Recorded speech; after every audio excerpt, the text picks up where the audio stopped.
As a small business owner, my favorite thing about posting a job on LinkedIn is that when I hit post, I clock out and LinkedIn clocks in. LinkedIn makes it easy to post your job for free, get qualified candidates, and manage them all in one place. Plus, LinkedIn extends the reach of your job post by allowing you to share it with your network. And hiring managers that add a hiring frame to their LinkedIn profiles receive 2 times more qualified applicants. Go to linkedin.com/achieve to post your job for free. Terms and conditions apply. Today's a great day to live your life on purpose.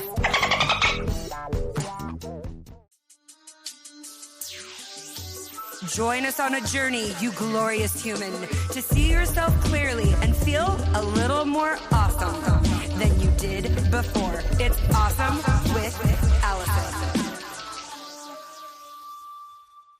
Hello, lovers. Hello, and welcome to the podcast. You know, I am obsessed with helping people connect to their purpose. And I've been thinking about this, like, what's this idea of purpose, this idea of mission? Why do I want to help people connect to their purpose? It's because I know from my experience that when you connect to your purpose, to your mission, to that cocktail of everything that is you, that gets you excited and also utilizes your distinct and unique skills, when you tap into that, you can create anything. Anything. You can create anything. And the power of creation is so cool because you can wake up in the morning and feel meh, and then write a poem or make scrambled eggs or create a new opportunity for yourself. And what I want to do is explore specific ways that you can become more powerful, more expansive, and more excited to be your whole glorious self each week on the podcast. And you are here on the podcast listening, and it's happening right now. It's happening. We're doing it. And this week, I love this random idea that I had. I am calling either The Lost Art of Chitchat, Yapping, and the Gift of the Gab, or Conversation Tips I've Discovered from Chatting with Thousands of People. Why does it matter to chit chat? Why does it matter to have these little conversations? Does it matter? So I am a person who almost compulsively, and I'm working on that, don't worry, talks to people and wants to hear what people think and wants to chat with the person standing next to me. And sometimes it does feel compulsive because my brother and I, we were flying to San Diego together, and he said, hey, if we sit next to someone and you start chatting, don't involve me in the conversation because I don't feel like talking right now. And I was like, I'm tired. I don't feel like talking. I don't want to talk to anyone. And then he just kind of looked at me and I'm like, but you're right. I will inevitably start chatting if it seems like the other person is also interested in chatting. And there was this 2023 study, and I found this in Self Magazine because I was really curious. And it highlighted this, and I loved this. Our conversations don't have to be super deep to be good for us. And so they compared 7 different types of chatting or catching up. So there was meaningful talk, joking around, showing care, listening, valuing others' opinions, or offering compliments. Okay, how cool is that? 7 different types of like chit chat, and researchers found that it doesn't matter what specific type of conversation. What matters is that you reached out, and reaching out to someone improves your feeling of connection and well-being. If you've met me in person, you know I get into intense questions very quickly, but I can talk and chat about frivolous things. And there's also research that talking about frivolous things and talking about easy things that aren't bringing up a lot of feelings is still also really good for you because you're working on your listening and communication skills, but most importantly, it's boosting your feelings of connectedness. And they've also found that by talking with people, making a conscious effort to routinely talk with other humans helps you with brain fog. And that makes a lot of sense to me. And so when I go to the gas station, when I go to the grocery store, when I go to refill my drink in my tumbler, those are my opportunities to connect with people. I loved hearing that there is a reason. I'm not just an idiot. I'm not just trying to get everyone to be my best friend. There's real benefits to having chats and connecting with people. And I realized that I have such a cool experience in that I get to talk to so many different types of people because of this podcast, because of the workshops I've done, because of the speaking opportunities I've had. I'm so lucky because it establishes like a sense of trust in a way where people will come up to me and share beautiful things with me almost immediately. I also sincerely am far from perfect, but do try to withhold judgment when I'm speaking to people. I would think it makes me an easier person to chat with. I think it also makes me someone that people can open up to, I would hope. And that's something that is very important to me, right? So we've established why talking to people, chatting with strangers, or making an effort to connect with friends. And the holy grail of all of this is in person. Yes, picking up the phone and calling a friend for a chat is great. Marco Polo, stories, reels, sending each other memes. All of these connection points are great. But if we want the emotional, sociological benefits that chatting and connection have, in person really is where it's at. And it has, in my experience, gotten a little more awkward. You know, the wearing masks and the pandemic and social distancing, it kind of gave a lot of us excuses to not engage. And I've talked with therapists and psychologists about this, especially those who work with teens. And something that's really interesting is that we become very averse to discomfort. And I think as a society, again, this is the Science and Research School of Alison Faulkner, okay? Which, I mean, I think is a great school of thought, but is accredited only by myself. But I really think this art of being able to connect with strangers in appropriate settings, it's uncomfortable. It can be uncomfortable. I chat and throw out jokes and quips and comments and bomb. People look at me confused. I get why we don't do it. It's uncomfortable, but this, I don't want to say like an epidemic, but there is a trend where we are getting more and more adverse to that social discomfort. And then it takes smaller and smaller things to make us uncomfortable. Where, you know, a lot of teenagers don't want to go and give their name, like to make a reservation. They don't want to call people on the phone.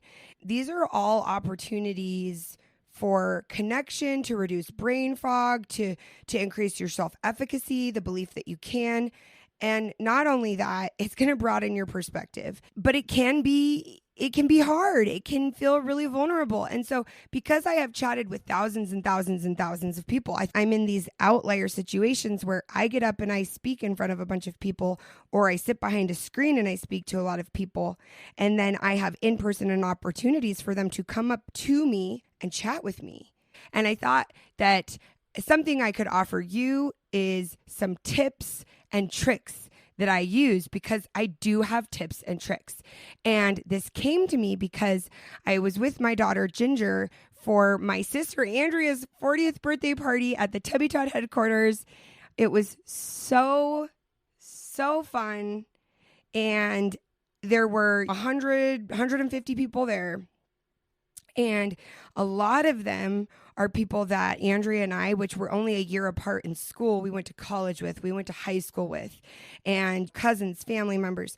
And when they see my daughter Ginger, they say, "She's so tall. Wow, you're so tall." And I said to Ginger, "Hey, I've noticed that people, all they want to talk about is how tall you are. And it's up for debate if Ginger is 5'9", 5'10", or 5'11". I think we've officially decided it's 5'10". But she's been tall for a long time. And she said, yeah, it's like, what do I say to that? What do I say to you're so tall? Thank you? Like, is it a compliment? And I told her a trick that I have, because people do say similar things to me that I'm not quite sure how to respond, is I come up with canned responses. And I feel perfectly fine with canned responses when people are going to come up and make a canned response to me. I don't feel an obligation to get into my soul and exert emotional energy to affirm your observation. It's just a verbal comment on my person. And I told Ginger, do you have any canned responses? Do you have anything that you would want to say? And I think the perfect canned response is something that is respectful, because I don't assume that they're trying to be offensive in any way. They might be trying to connect. They're trying to chat, perhaps, right? And I want to give them that opportunity. I just don't want to talk about how much energy I have and like tell you a story about it. And Ginger is not interested in talking about how tall she is. And so a canned response is my first tip. We all have something that people just feel the need to comment on. Something that people say to me very often, and I know they don't mean it in an offensive way, is my friend loves you, my sister loves you, my cousin likes you, or I used to.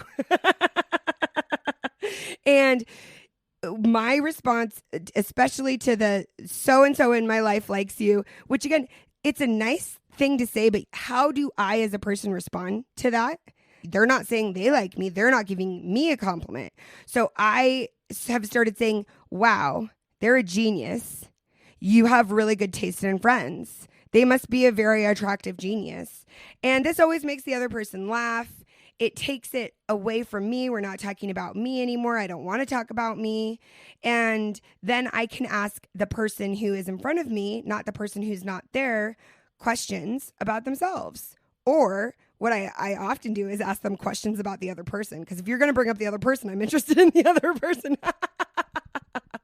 And so Ginger quickly said, sometimes I just want to be like, yeah, the air's better up here. What's it like down there? And I was like, you're a genius. You should say that. Just don't say it in a way where you're like insulting them. But I do think that it's appropriate just setting a boundary of like, this is the way in which I will talk about what you said. To the salon owners, the spa experts, the med spa mavens, those who make every cut, massage, and facial feel like a small miracle, Boulevard sees you. You transform days, lift spirits, you help people become the best versions of themselves. At Boulevard, they see you. That's why they built the first and only complete client experience platform that works as beautifully as you do. See for yourself at joinblvd.com/Spotify. Boulevard, software for self-care businesses. So canned responses are some of my favorite things. But for true connection and to really get to know people, I've realized that when somebody's going through job loss or infertility, or maybe they're having an existential crisis about what they're doing with their life, asking what they do for work, asking if they, stay home with the kids or not, I just realized it's hard to ask that question without assuming things. So a question that I have started using is, what's taking up your time these days? It gives them an opportunity. Maybe they did just have a baby. Maybe they did just get married, but maybe they want to talk about something else. I find that question, what is taking up your time these days? Where's your time going? What do your days look like right now? I see people stop and really think about it. And I find that it's a safe way for other people to engage, and it gives them an opportunity to choose the information that they want to share. Because sometimes, like if you ask me that question, I will probably tell you what I did like that minute and like show you a picture of it on my phone. And other people are like, oh, I've got tons of soccer games going on right now. And so I love hearing what people answer to that. Another tip I have for you is this question that I think is such a beautiful question, even for people you're close to, you know everything about, and it's similar. It's, what are you excited about right now? Is there anything you're looking forward to? And this is a great question because if somebody is going through a hard or challenging time, this gives them an opportunity to not talk about that. Or if somebody is going through a challenging time and they do feel comfortable talking about it, they might look stumped. And then if people look stumped and they don't have anything exciting that they're looking forward to, it's pretty easy to pivot the conversation. At least it is for me. And again, these are tips that work for me and my brain and the way I chat, but I'm sharing them because in talking with thousands of people and doing one-on-one coaching where I get more in depth, these questions have always brought me luck. And so I share them with you. Another question I'll ask people when I'm getting to know them, instead of what podcast do you like, or do you read books, or are you a movie person, or because I find if I say like, oh, what TV shows are you into right now? Sometimes people go, I don't watch TV. I don't do this. No, right? And so when I ask a question more like, are you more of a podcast, book, TV person? Like, what media do you like to consume? Sometimes people look at me confused. But again, even if they're confused, they think about it. And they might say, I don't know, like my husband and I, we like to binge this show at night. And I'm like, oh my gosh, yes, tell me about it, right? Back to that study that shows there's these different types of connecting. We can show concern, we can give compliments, and all of them contribute to better mental, emotional, and physical well-being. And another tip I have is I started not wanting to make assumptions on people's sexual relation, orientation. Are you married? Are you not married? Are you divorced? You have a child? Were you ever married? Just like, that's none of my business. And if people do want to share that with me, it's great. But sometimes for logistics, and especially when I'm coaching, that's information that is relevant and pertinent to what I am helping somebody with.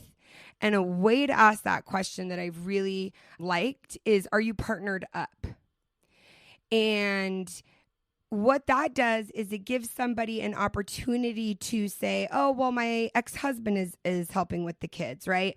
Or, oh, I have a fiance, or no, I'm not. Whatever it is, it gives way more flexibility. And to me, again, it's just about throwing out little lines. It's like I'm throwing out these little fishing lines to people.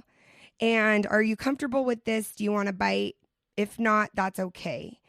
And I want to reiterate that people do look at me weird. People do think I'm creepy or overly friendly. And that's just a risk I'm willing to take. But I have definitely been in places in my life when that feels too emotionally vulnerable. But I want to really affirm that if you are feeling lonely, not that excited, not as connected, or you're noticing like a lot of brain fog, remember the studies. Remember that all of those, joking around, showing care, valuing others' opinions, just listening, those are all forms of conversation. And the specific form of conversation doesn't matter nearly as much as the fact that you are making an attempt. And I value this a lot, but I hope that even if you're like, whatever, I don't care to talk to a bunch of new people, that these questions would help you with people who are in your life, in your family's life, in your friend's life, or your friends, your loved ones, maybe in-laws that you don't know as well, cousins you don't have as strong a relationship with. These are great questions to ask them as well. And I've been trying to challenge myself to even ask questions like this to the people I'm really close with. because I think we can get in a habit, like with our kids, our spouse, our partner, our mom, our sister, whoever it is we kind of talk to on that regular basis. We can get in the habit of, not taking an interest in like the application of their day-to-day living. And I talked to Rad and Fiona. I was dropping them off at school, and I said, I'm going to go do a podcast that gives people tips for conversations. What tips do you guys have? And Rad, who we should all learn from, who is almost 12, his birthday is this week. This kid, when I picked this kid up from school, he is like pointing at the crossing guard. They've got nicknames for each other. He's bringing Christmas gifts to the lunch ladies. He's got inside jokes with the front office people. He's saying hi to the younger kids, older kids. This guy's working the room. And I loved his response. He said, "This may seem classic, but just ask them their name." Can you even? He's so cute. Nobody cares about your kids. He's so cute. Like, this may seem classic. Just ask their name. And you know what? We do this thing in restaurants, in hotels, in service industry, especially, where we go into roles. I'm the waiter, you're the patron, and we go and do our roles and we speak to each other in those roles. And my mom, who I am the way I am because she raised me, she talks to every cashier. She chats with the person behind the counter. When we're together and we're having a fun conversation, we include the person behind the counter. And I can't tell you the number of times people have gone, "Thank you guys, you just made my day." And we're just looking at each other like, all we did is speak to you as a human. One time, Eric and I were buying a car, and it just takes freaking forever. Like, I don't even understand why it takes so long, but it does. And so we were going across the street to get a burrito, like at a fast food place. And we said to the car sales guy, like, "Hey, can we get you anything to eat?" He's been with us, as long. And I know Eric and I have talked about this on the podcast in the past, but his gratitude made me almost worried for how people treat him, because we just offered him a burrito and it was like a Christmas morning. Like,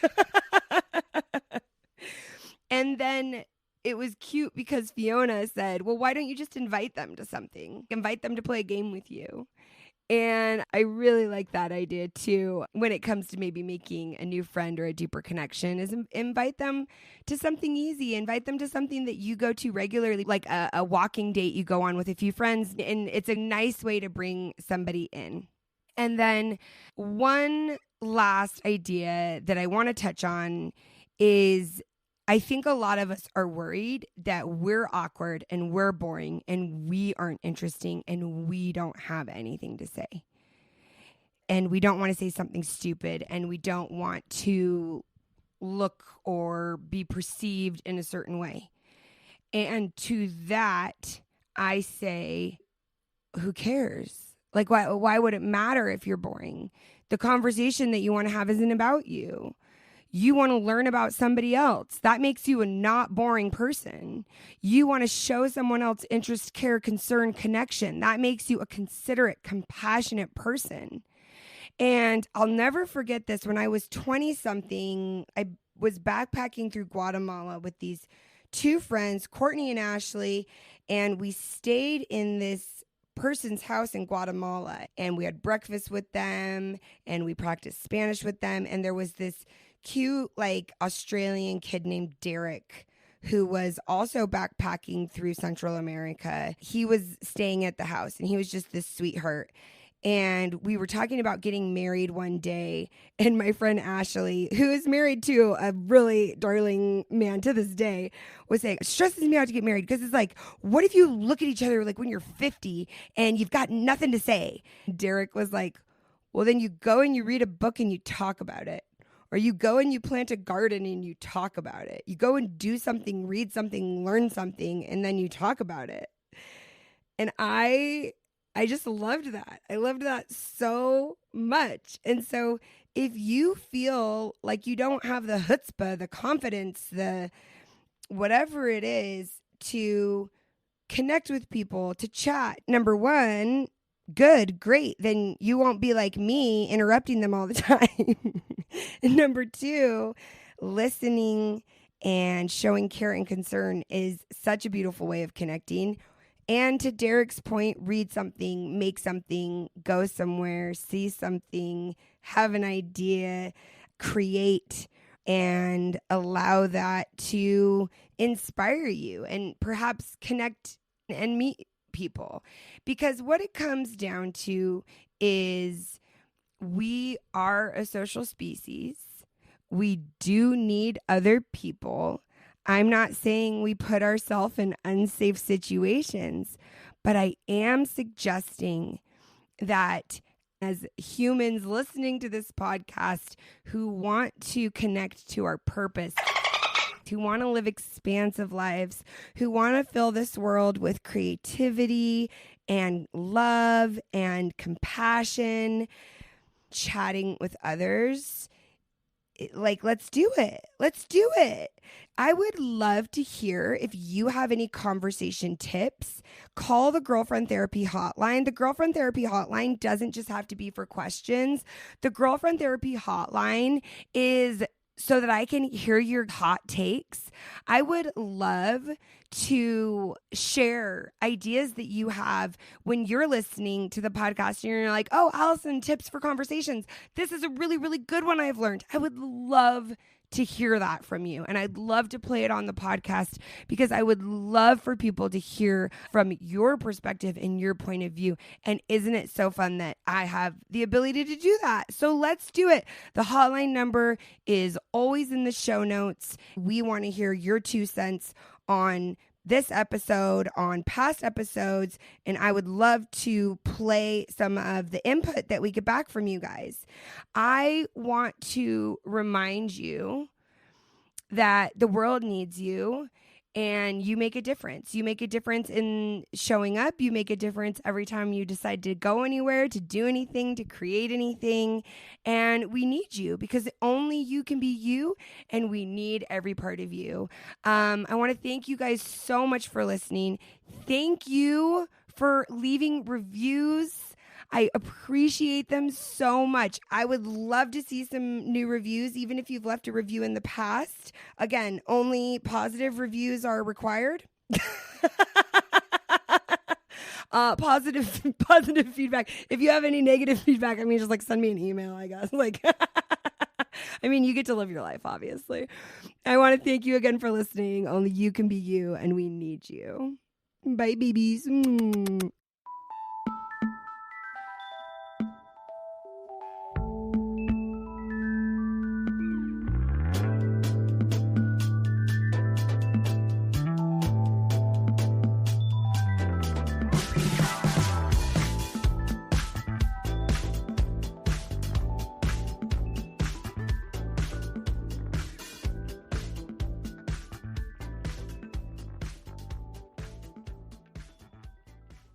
The search for truth never ends. Introducing June's Journey, a hidden object mobile game with a captivating story. Connect with friends, explore the roaring 20s, and enjoy thrilling activities and challenges while supporting environmental causes. After 7 years, the adventure continues with our immersive travels feature. Explore distant cultures and engage in exciting experiences. There's always something new to discover. Are you ready? Download June's Journey now on Android or iOS.